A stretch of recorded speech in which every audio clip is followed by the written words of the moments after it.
Welcome to the Deep Dive.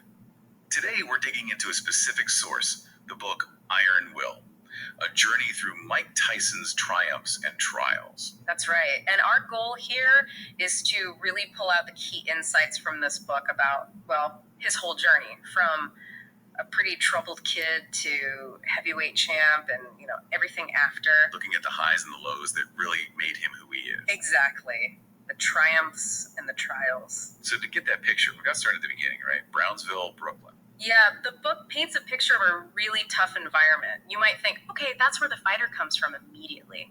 But what's interesting in Iron Will, it says Tyson was, initially anyway, pretty shy.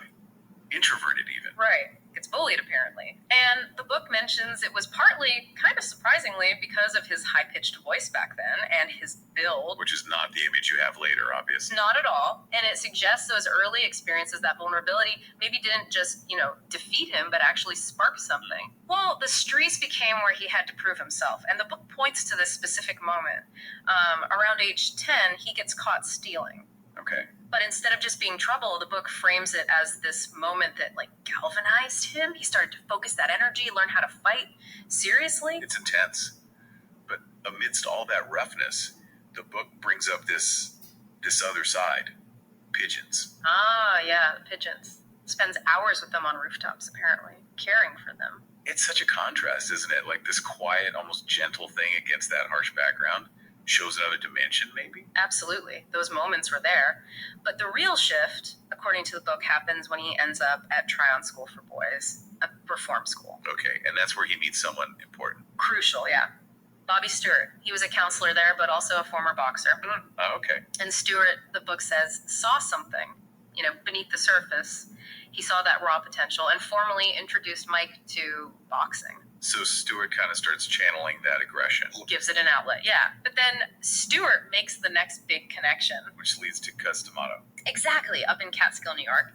And the book makes it really clear Cuss was way more than just a trainer. He basically became a father figure. And taught him that famous peekaboo style. He did, which wasn't just about defense, It was constant movement, defense creating offense, setting up those devastating punches. But Iron Will stresses it was much deeper than tactics. Oh, absolutely.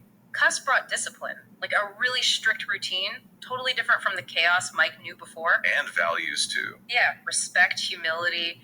The book even mentions Cuss encouraged him to read philosophy. It was about building the whole person, mind and emotions, not just the fighter. Preparing him mentally for what was coming. You could say that, because with Cuss guiding him, his rise was just meteoric. The book details it blasting through amateur ranks, turning pro. Those early fights were something else. Just spectacles of power, speed, overwhelming guys. He became this phenomenon, the youngest ever heavyweight champ. That Iron Will Cuss forged. An unbelievable peak.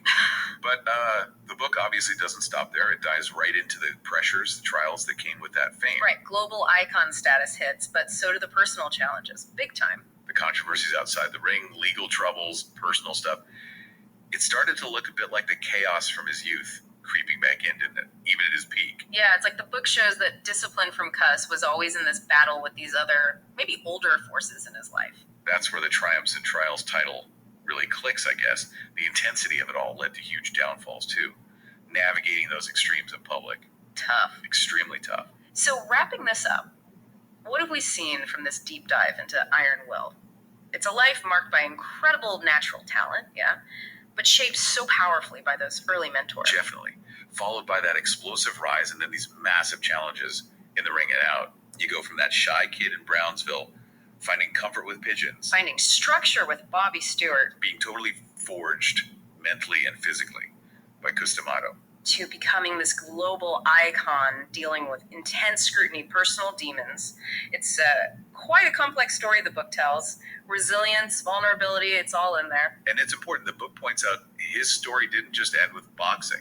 No, it covers his moves into entertainment. Things like the Tyson Ranch venture, business stuff. So let's be more open about mental health, spirituality, meditation later on, even philanthropy. Yeah, the book kind of presents these later stages as him searching for maybe peace, purpose, after living such an extreme life. Which leaves us, and you listening, with a pretty big question, I think. based on this source. Yeah, like how much do those very first environments, those key mentors, really set the stage for both incredible success and massive struggles down the line? And maybe how does someone even begin to find peace after a life lived at that kind of intensity, under that kind of spotlight? Something to think about.